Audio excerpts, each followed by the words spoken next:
poop. Okay? I want to know what, so really all you have to do is, that's right, the poop. Put a 0 in here and solve for x. That's what it means when it says find the zeros. What x is going to go in the fishy to poop out a 0? Okay? All right. So, let's practice. Now, you guys, this part today is when A is 1. When A is 1. What do I mean by A? Look at in front of x squared, it's all 1, isn't it? Okay? Yes. I don't care. Look for factors. We're going to do these two different ways. Factors of the last term that add to the middle term.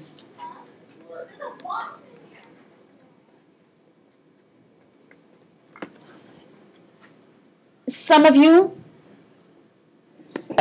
So, when A is 1, look for factors of the last term that add to the middle term. Here's the last term, 48. Things that multiply together to get 48, but add to 14. What are some factors of 48? What?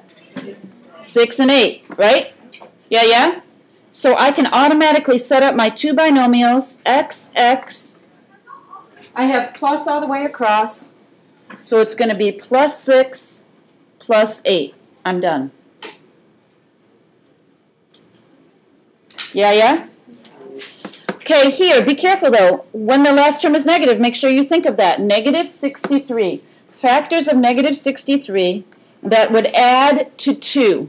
9 and negative 7. Positive 9 and negative 7. If I multiply them together, I get negative 63. If I add them, I get 2. So I'm good. Set up my two binomials, x and x. Plus 9 minus 7. And I'm done. How about negative 18? Factors of negative 18 that add to negative 3. Negative 6, positive 3. Yes?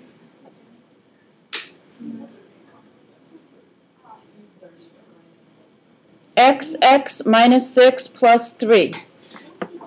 Is there at any point, do the last one then, factors of negative 5 that add to negative 9? How come nobody's answering me? That was the hardest one. Is it not factorable? You can't factor it. Not factorable. You'd have to use the quadratic equation or formula, which we're not doing yet. Okay, it's not factorable. All right, so look. Hey, wait a minute. Oh, we have a perfect square here. No middle term. No middle term means your factors have to be the same number but cancel each other out. Negative 11 and positive 11. Okay?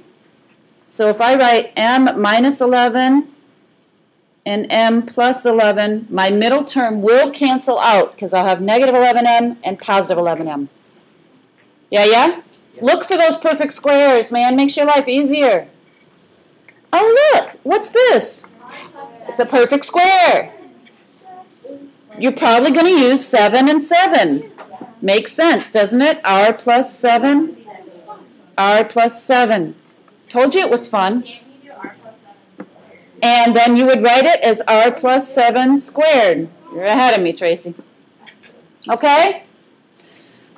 Perfect square, yes? Okay, but stop. I have a negative 24 in the middle, which means I would have to write it as what? Yes, p minus 12. P minus 12. However, I could write that as p minus 12 squared. Doable? Do y'all know the last one? Yeah. X plus 3, x minus 3. You can't put that together. Wow, you like that so far? Okay. Turn it over. All right, so now, what are they adding in now? A 0. Instead of just factoring, we have to do what? We have to find out what x would make the output 0. So here's what you got to do. You got to put it in standard form.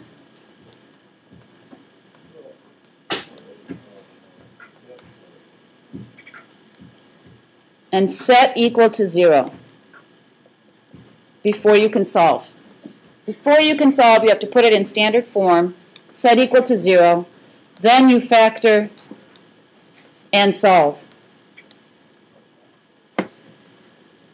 Okay?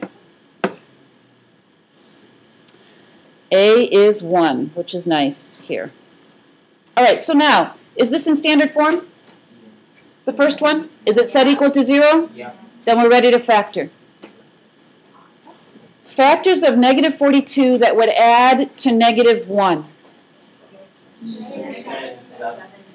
Negative 7 and 6. Correct? So set it up. Okay? All right, so just to refresh your memory, you guys, if I have two things multiplied together that equals 0, that means either this factor has to be 0, right? 0 times this junk would give me 0, correct? Or this factor has to be 0. I have two x values that will make this happen. I got to figure out what x values will make that happen. So if this factor is equal to 0, that means x would have to be 7. Correct? To make this 0. And then if this factor is 0, that means x would have to be negative 6. Make sense?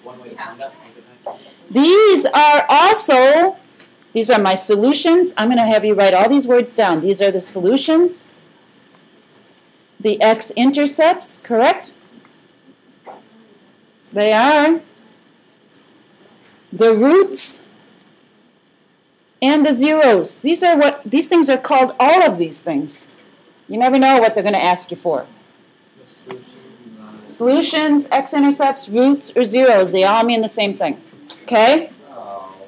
All right, let's do this one. Is this in standard form? Not yet. What do we have to do to get it in standard form? Subtract 54 and set equal to 0. Factors of negative 54 that add to negative 3. Negative 9 and 6. So I'm going to set up my factors. Z minus 9 and Z plus 6 equals 0. If you don't know your times tables, it's a little harder. But you can use the calculator if you need to. Okay, I could write out each factor equal to 0, but what Z would make this equal to 0? 9. Z would be 9. And what Z would make this equal to 0? 6. Those are my answers right there. Okay? All right, is this in standard form? Not at all. This is all I can do. Oh, stop a second. Look at that. I got a problem. There's no C. 0. Yeah, but it doesn't help me. But 0 times 9. You can't solve it. Yeah, Somebody's saying it. Somebody's saying it. 0 times 9. Look, always, always, always be careful and say, wait a minute, look at these terms. You have to be really careful of this. Can I divide something out of each of these terms? What can I divide out of each term? U. That's what I'm going to do. That's illegal. Nope, it's not. So I'm going to pull the U out front. So what would it be like? And what am I going to have? Just stay with me, Tracy. I'll get there. What's U squared divided by U? U. 9U divided by U leaves me with 9 equals 0. Okay. I have two factors here. This is a factor, and this is a factor, correct? Either this has to equal 0, or this has to equal 0.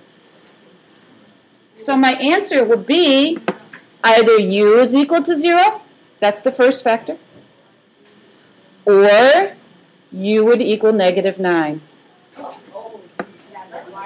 I hate those trick questions. Story problem because we should. You have a rectangular vegetable garden in your backyard that measures 15 by 10. You want to double the area of the garden by adding the same distance x, gentlemen, to the length and the width of the garden. Find the value of x and the new dimensions of the garden. Okay, so I'm going to draw a picture.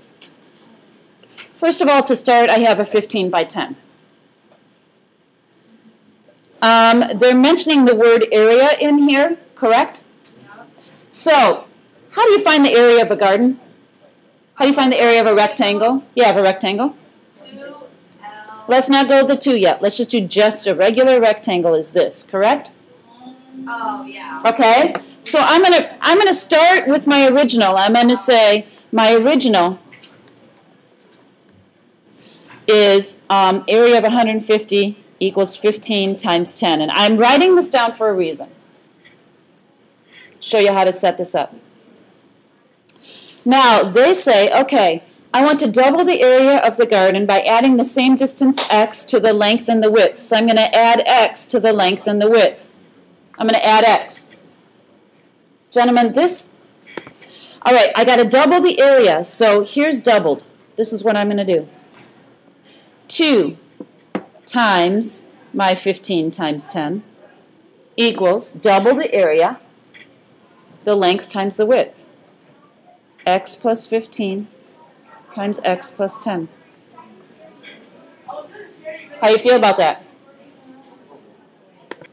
Okay. Now, when I factor that, I get this. I'm just going to show you. X plus 30 and x minus 5. 30 times -5 is -150, correct? Okay.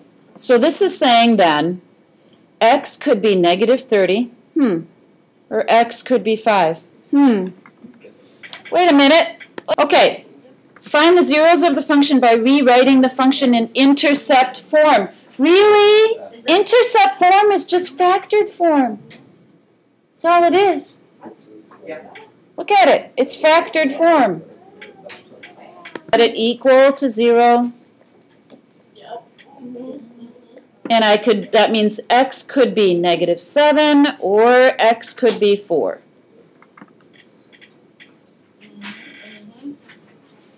Minute, what does this mean when I get the same value? Where is that vertex? Where is that parabola sitting? Oh, you're not paying attention. When you get one value for x, that means that the vertex is sitting where? On the X. All right, we lost the line here. I don't have it written down. It's on your calendar. Do you have it?